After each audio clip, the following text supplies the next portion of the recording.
Over the weekend, I won my local Doom of Dimension sneak preview using Sky Strikers with the new Vision from Doom of Dimension.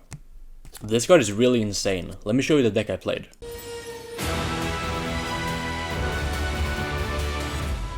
Starting with the main deck, I have 3 copies of Sky Striker Ace Ray. For this format, I decided that going first with Sky Strikers is the correct move, and thus I decided to play 3 copies of Ray, because I really want to see my engine when I go first. If I were to splash this engine with something like the Mitsurugi or Fiendsmith, as I have in the past, I would consider playing 2 copies of Ray, because you really don't want to draw multiples of this. But for the pure variant, when you go first, you definitely want to max out on your good starters. And then I have the 1 copy of Rose. We need to play Rose, so we can summon it with 0, but we don't ever want to draw Rose. Thus, we only play 1 copy. I'm also not playing Pot of Desires in this deck, so there's no chance of me banishing the 1 Rose. And even if they go out of their way to banish it with something like a Magnamut, you can still win with just your Sky Striker cards. The 0 tag out effect is often not even needed when you go for your linkage OTK, and thus even losing the 1 Rose is not the end of the world. But that's it for the pilots. And then there are 36 spell cards in my deck, so starting with the Sky Strikers, I have 3 copies of Engage.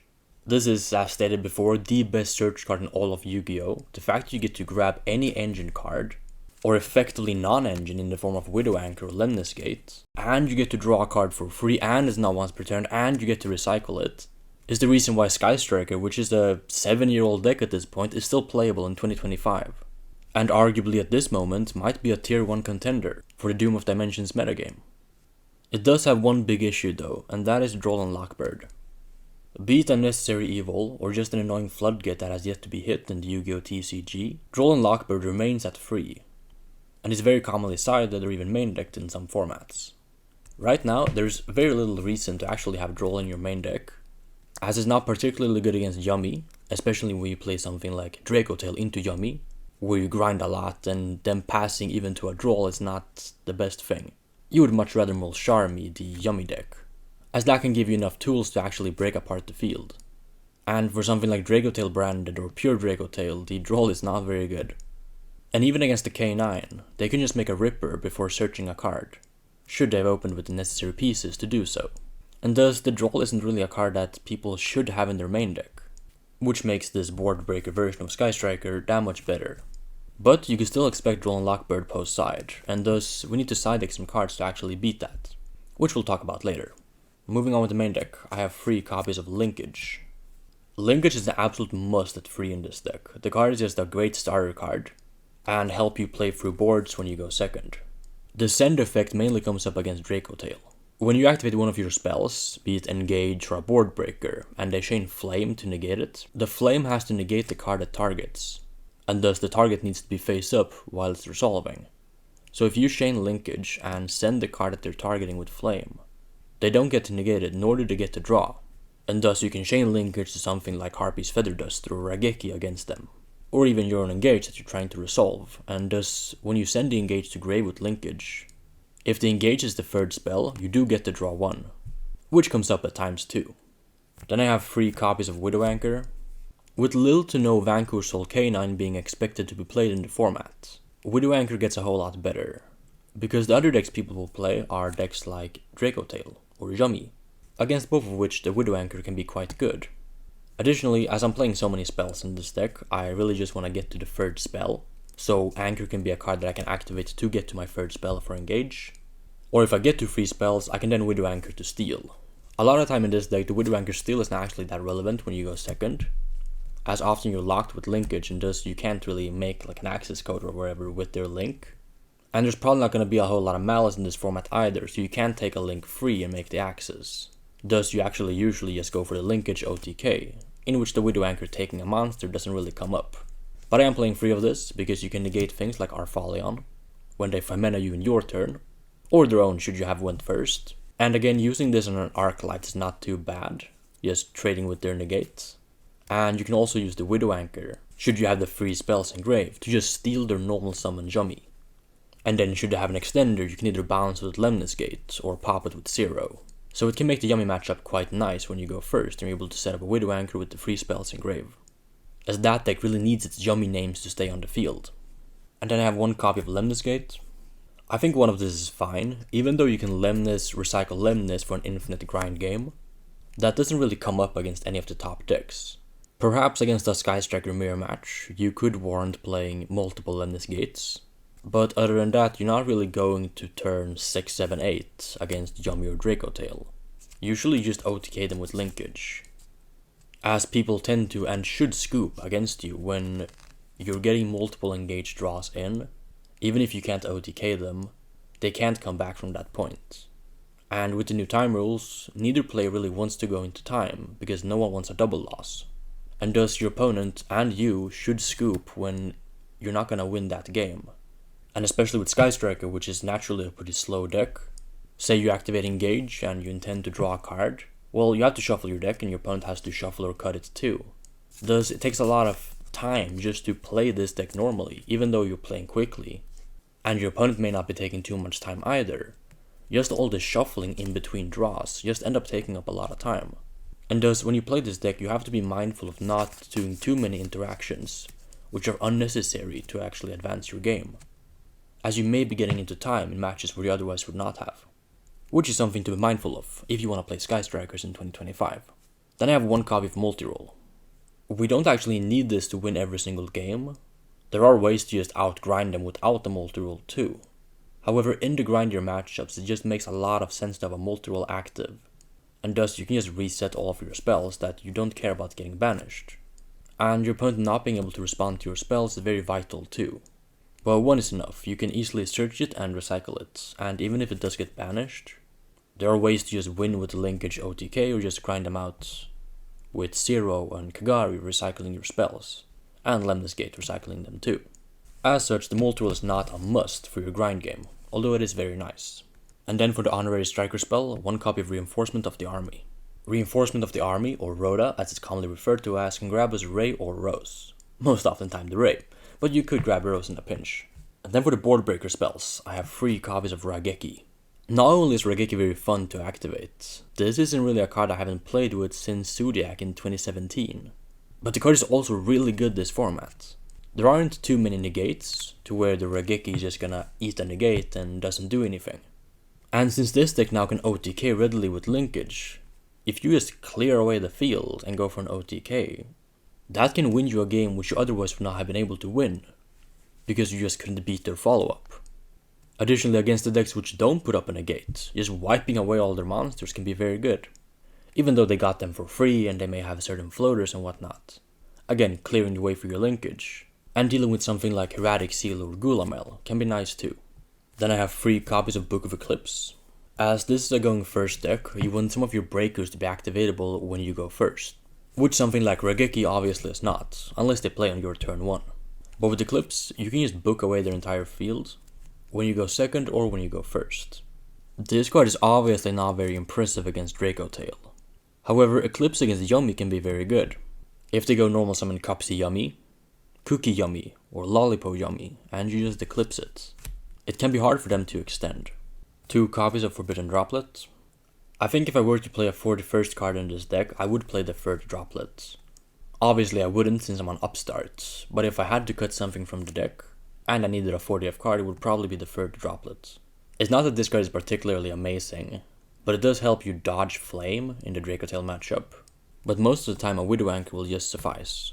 There aren't too many build-up order decks where they put up 2, 3, 4 interruptions you have to deal with. A lot of interactions are layered, and thus they can use them at different times, to where you can't just droplet away 3, 4 spells and negate their entire field.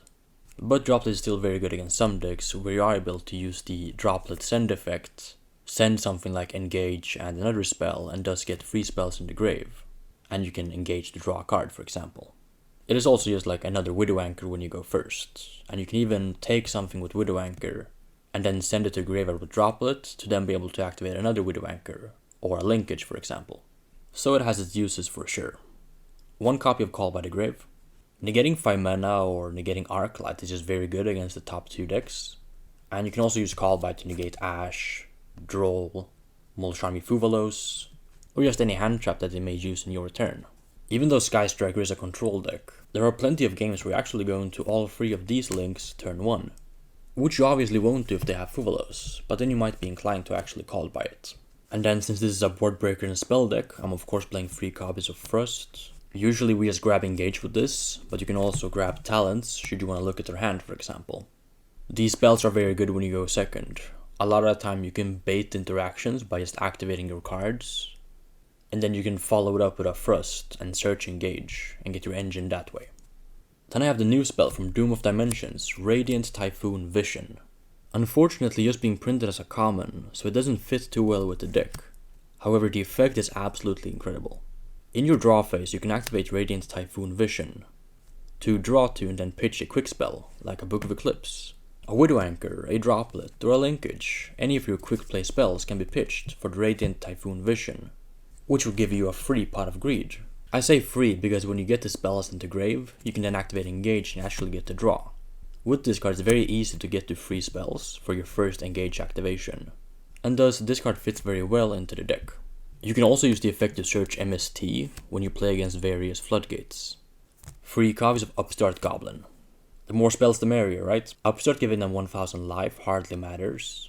There are of course certain instances where you can't break over 9000 life with your OTK. However, Upstart being a spell, which gets you deeper into your deck as you draw a card, and lets you actually dig through your deck to see those Engages or Thrust to break apart a field, is absolutely necessary for this deck. Again, obviously Drone Lockbird is a concern, but we can't really build our deck around this card in game 1, in a format where no one should main Droll. As such, the 3 Upstarts are very good in this deck. And then I have 3 copies of Foolish Burial of Goods, which arguably is just 3 more Upstart Goblin with Metalful Fusion. Again, in the Breaker deck, Goods being an Upstart Goblin is actually very good. In something like the hand trap version of Sky Strikers, I wouldn't play Metalful Fusion because it doesn't make sense when you break apart a field to activate Goods, send Fusion and draw a hand trap. But when every single card you can draw Fusion is a board breaker, it just makes sense to play this card in this deck. And worst case, if you draw the Metalful Fusion, you can just send it with Linkage, Droplet, or Multi-Roll. You can even pop it with Azalea if you really want to get into the graveyard. And the Goods can also send you Engage. Should you have something like Linkage and Ray, you could argue dumping the Engage with Goods, and thus you can Kagari and Zero to grab Engage, thus playing around the one hand trap they might have. And the last card in the main deck is actually not a spell, it's a trap. Blackout Laughs. However, this card, similar to Metalful Fusion, works perfectly in this deck. We can dump it with Foolish Burial Goods, and basically have a board breaker in Goods. We can set it with Thrust when you go first, and call their boss monster, or whichever card you're fearing. Thus they can't summon it in their turn, and then you can banish this in your turn to call another card that they may have on the field, to make your turn free when you go for game that much easier. I think Blackout is just the best Thrust target in this deck, and since it also has a graveyard effect, it just makes it that much better than something like Dimensional Barrier in the main deck. For the extra deck, I have 3 copies of Sky Striker Ace Kagari. The third Kagari pretty much never comes up, but should the situation call for it, it might be nice to have the third copy in case of a grind game. But usually they either lose beforehand, or you can recycle this with Lemnis Gates. So the actual third copy is not really getting summoned. Usually you just put one back and then summon it again if you really need to. 1 copy of Shizuku will actually make this card quite a lot turn 1 with their Multi-Roll and Linkage setup. However, I don't think 2 is warranted. In the opponent's turn, you just summon Kagari anyway. When you do your turn 1 combo, you pass on Shizuku or Zero, depending on what you opened. So summoning the second Shizuku never actually comes up. And instead I have some other extra options which are, albeit very niche, could come up, and I think they do more than the second Shizuku. 1 copy of Hayate, 1 copy of Akaina, 1 Seek, 1 Azalea, 2 copies of Zero. You could argue 3 of this, perhaps even cut the third Kagari for the third Zero. But again, you can, and usually do, recycle this with Lemnis Gates. But I would perhaps consider a third Zero as opposed to the third Kagari, as this card is usually the one you prefer to summon first. So the third of this could actually come up. At least more than the third Kagari. 1 SP Little Knight. Now, you are linkage locked very often, but when you can summon SP, and perhaps send it with linkage afterwards so you don't get clogged in the EMC, it can be really good. Banishing something like a Mignon against the Yummy deck can help you fend them off for a few turns, because they very likely can't OTK you without that card. 1 copy of Hita, the Fire Charmer Ablaze. You could use Hita to summon a fire from their graveyard. It is not completely unreasonable since I'm also playing Access Code Talker in this deck. However, Hita's main use is actually against Lunalight. When your opponent has Liger Dancer in play, particularly 2 Liger Dancers, and you want to out them both, you can't do so with Hamp, because this summon is actually used once per turn. Even though you can Hamp them and then Lemniscate bounce it back, you can't use the same Hamp in that turn. And there is a chance they could still OTK you with the 1 Liger Dancer they have in play, and their follow-up. Thus, you could summon Hita and crash into Liger, search a Dogoran, and then Dogoran the Liger, and either you use Lemniscate to bounce this back and Dogoran the second Liger, or you can Hamp to clear the second Liger, and thus you dealt with both of their towers. It didn't come up at the event because I just didn't play against Lunalight, but I think it could be warranted, as the extra deck is quite loose anyway. And then I have 1 copy of Access Code Talker. You do already have a lot of removal in this deck thanks to Zero and the Skystriker engine just being a toolbox deck. However, the Access Code being able to go up to 4300 attack points by using a Link 2, and being a card which could just pop your opponent's entire field as you have every attribute in the game. Should you not be linkage locked, you could actually make the Access Code Talker. And I think this card could win you those games which you otherwise would have lost, as opposed to playing the second Shizuku and the third Zero, which don't really come up. 1 Baguska. This is one of the countermeasures against Droll and Lockbird. There are certain situations where you search Ray, or you just hard draw Ray naturally, and they droll you. Thus, you can use Ray, link into Zero tag out for Ray and Rose, and just make a Baguska and pass. Yes, they might have Imperm and you still lose, however the Baguska could force them to pass back, and thus you can actually play turn 3 through the Droll and Lockbird. So whilst the percentage gain for Baguska winning you the game might not be too high, nor might it even come up that often, it is something that you could do, and that extra 1, 2, 3% could actually win you a tournament that you otherwise would have lost because they just drolled you in game 3 and you had no outs. And then for the 15th card I have 1 copy of Typhon.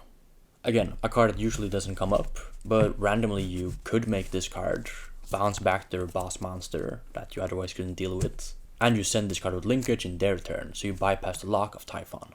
For the side deck, I have 3 copies of Droll and Lockbird. I wanted something in my deck when I play against Lunalight or White Forest that can completely shut them out. However, Droll might not be it. The idea was I can Droll them, force them to pass, and then from there we can play a more fair game, when I can use my engage and actually set up a field. And that might be true for Lunalight. However, for White Forest, with them playing K9, there is a chance that I Droll them and they still make a pretty formidable field. Or perhaps you turn down their Thrust and now they can set a floodgate against you. So in hindsight I think this card might have been a mistake, as against White Forest I would rather just draw 6 breakers. And against Lunalight it might just be better to have Artifact Lancer in my deck. Because if they're on the all-in fusion build, they can't really do anything under these floodgates, and it doesn't really matter which one I have. And if they poly away their entire field and hand to make a 1-legger and pass, that is fine because you can just kaiju over it. I just really didn't want them to put up Baguska SP double Liger with the spell negate engrave. And then Lancer or Droll might just serve the same purpose. 1 Hamp and 1 Dogoran. So this is pretty much just for towers decks like Lunalight, or maybe Raid Raptor or something else where you can't actually clear the monster. With these 2 and the strategy of Hida, we can hopefully deal with Liger. 1 copy of Afterburners. It's just good removal that can deal with monsters and spells, which can come up with locals when you play against certain decks which you wouldn't expect at a YCS. And for a similar reason I'm also playing 1 copy of MST in the side deck. Thanks to Vision, MST is basically a 4-off when I want to see it, and a 1-off when I don't want to see it. Thus it makes it very effective to side this against random floodgates, or even against something like a Kashtira deck where you can hit Birth with MST, which shuts off their follow-up as well as letting you play the game. 1 copy of Shark Cannon. With Mitsurugi not being hit on the Forbidden Limited list, it is nice to have a card which you can take into that matchup, which is either to take their Murakuma and Rageki them, look at me, I'm the Snake Captain now, or you just banish Murakumo and or Kusanagi, as this card can be readily recycled in your engine. It is also a card which I would side in going first against Lunalight, and against other Graveyard Alliance strategies. 1 Harpy's Feather Duster. We can search this with Thrust, and it just makes it way easier when we go second and try to pick apart a field. by just dusting away their entire back row. 1 copy of Dimensional Barrier. In hindsight, this card should have probably been a free off in my side deck, as when I'm going to game 2 and game 3 and I'm going first, and they draw me, it is very nice to just have multiple cards which just say, you turn skip me, I turn skip you. And against Draco Tail, that is exactly what Dimensional Barrier does. 1 copy of Solemn Judgment. Funnily enough, this card was limited on the recent Forbidden Unlimited list, despite not being a floodgate in any type of sense. However, I think that makes a lot of sense actually. With the recent design philosophy, I think cards like Lightning Storm, Harpy's Feather Duster get a lot more merit. Apart from Yummy and Draco Tail having a negate for the Duster, or Raigeki I suppose, just wiping their entire field is pretty good, right? And then Solemn Judgment can just negate that. So if we are moving further away from Omni-negate monsters, like Baron, Savage, Appaloosa and whatnot, it does make sense that a catch-all like Solemn Judgment, which can just negate your interruption for their negate, is being put to 1. And a card like Solemn Strike is just way more fun to play into than Solemn Judgment. It also creates more interactive gameplay in that you can save your judgment for anything really, but the strike you have to be a bit more mindful of. And should you go into a grind game, which is a good thing, you can strike their hand traps on your following turn, which you can't do with Solemn Judgment. So I think this was a perfect limit. Then I have 2 copies of Spiritual Water Art Aoi. Especially now that the Judgment is at 1, you want some cards which can effectively negate, or I guess discard, the cards like Lightning Storm or Harpy's Feather Duster. And Aoi does just that. It also gives you perfect information so you know what to negate, or perhaps take with Wanker. And since Shizuku is a water, you can readily just summon it and then tribute it off for Aoi. And the last 2 cards in the side deck are 2 copies of Evenly Matched. The theory was that I wanted something against Draco Tail when I went second. And Evenly is also just a card that I can put into the various rogue decks which I might play against. And I think this card fulfills that purpose pretty well. What do you guys think about Vision in the new Sky Striker deck? And do you think this board breaker type of approach of Sky Striker is viable in this format? Let me know in the comments, and thank you for watching. Have a good rest of your day. If you enjoy my content, make sure to also subscribe to my second channel, linked in the description box down below. There I'll be posting more personalized and exclusive content.